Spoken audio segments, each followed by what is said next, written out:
Borracha na voz, e hoje eu vou fazer a continuação, né, como vocês podem ter visto no título ou na thumb, sobre o livro de Salmos, né, que são esse quadro.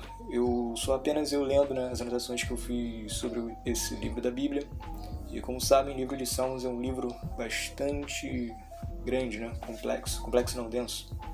Então eu acabei dividindo, né, esses 150 capítulos em 3 partes. Então essa é a parte 2, né, da trilogia, eu poderia dizer assim. E o primeiro lá, né, foi acerca de como... Desculpa, pessoal, é tanto vídeo que eu até esqueci. Mas eu acho que era sobre como agir, né, como você deveria ter o pretexto para agir nas situações. E hoje eu dividi sobre a parte da oração, né. Então o vídeo de hoje é sobre oração. Então vamos começar. A primeira anotação que escrevi aqui é lembrar que Deus é poderoso na guerra. E de fato, quando a gente ora, a gente está pedindo para Deus, né, poder resolver a nossa situação. A gente tenta orar, né, mas a gente esquece o Deus que está ouvindo a nossa oração. E quando estou fraco é que estou forte. E de fato, quando você está na dificuldade é que você vai orar. Por quê?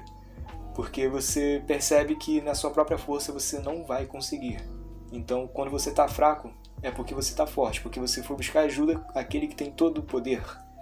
Ele cura, liberta e transforma. Traz alegria, bênçãos e paz. E de verdade, nosso Deus, ele traz cura, ele liberta você, ele te transforma, ele te traz alegria, ele te enche de bênçãos e traz paz. Então é sempre bom lembrar aquilo que Deus pode fazer. E o nome de Jesus tem poder, ele te protege 24 horas. E de fato, quando Jesus morreu, ele ressuscitou e Deus deu para ele, né, o nome, né, que está acima de todo nome, o nome de Jesus, ou seja, ele recebeu toda a autoridade. Então se você quer fazer alguma coisa, não tem autoridade para fazer tal coisa, se você pede em nome de Jesus, literalmente você está pedindo sobre o nome que tem autoridade sobre todas as coisas. Então automaticamente acontecerá, se estiver de acordo com a vontade dele. Bom, sempre agradeça e peça perdão pelos seus pecados. E de fato, você às vezes peca e por conta de pecar você acaba desviando do caminho. Então sempre peça perdão pelos seus pecados, aqueles que você lembra e aqueles que você cometeu e nem lembra que fez ou que sabe, né? E sempre agradeça, é bom agradecer, né? Às vezes a gente só pede e esquece de agradecer. Ore pelo ambiente, pelos seus aliados e inimigos. De fato, você sempre tem que orar no lugar ali onde você está para que tudo que aconteça naquele local seja abençoado. Ore também pelos seus amigos, né? Seus aliados, para que Deus possa abençoar eles também, e pelos seus inimigos, para que eles possam se converter em aliados, né? Melhor do que você ter um inimigo destruído é você ter um inimigo que se torna o seu aliado. Então, peça poder para vencer as situações e sabedoria para executar. E de fato, você precisa, né, ter poder para enfrentar as situações do seu dia a dia, né? Você pode pedir poder para ser mais inteligente, mais forte, essas coisas.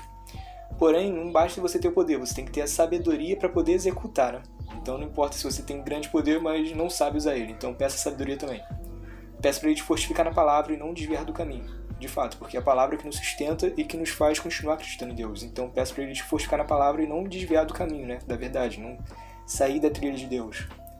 Desvie os olhos das coisas inúteis. E peça também para você ser mais esperto. De fato, se o inimigo percebe que ele não vai te derrotar ali com a tentação, ele vai fazer uma coisa sutil, né? Ele vai te distrair. Porque às vezes você está indo para o lado contrário, mas com a distração você para de andar. Então é pior. Não tão pior quanto você voltar ao caminho, mas você ficar parado, distraído, acaba te fazendo não alcançar aquilo que você conseguiria no tempo mais correto, né? Então peça para ser mais esperto. Inteligência para entender. De fato, tem coisas que a gente tenta fazer complexo, a gente não entende, aí você ora e fala assim: Senhor, por favor, me faça entender. Aí você recebe inteligência e consegue entender aquela coisa. E que abençoe os que te abençoem, né? Se tem alguém te orando, né? Se existe alguém que ora pela sua vida, peça a Deus que abençoe essa pessoa também. Então, sempre que eu oro falando: Senhor, se alguém ora por mim, que o Senhor abençoe essa pessoa em dobro. Então, nunca me deixa só quando faço sua obra, e que cumpra o desejo dos que o temem. E de fato, se você está fazendo a obra de Deus, mesmo que você se sinta sozinho, você tem que lembrar que Cristo Jesus disse que Ele nunca nos abandonaria, ficaria com nós até o final dos séculos, né? O final dos tempos. Então Ele nunca vai te deixar só enquanto você faz a obra dele. e que Deus sempre cumpre o desejo do coração daqueles que o temem. Então, se você é temente a Deus, Deus irá te recompensar. Bom, borracha na voz, e agradeço quem pôde escutar até aqui.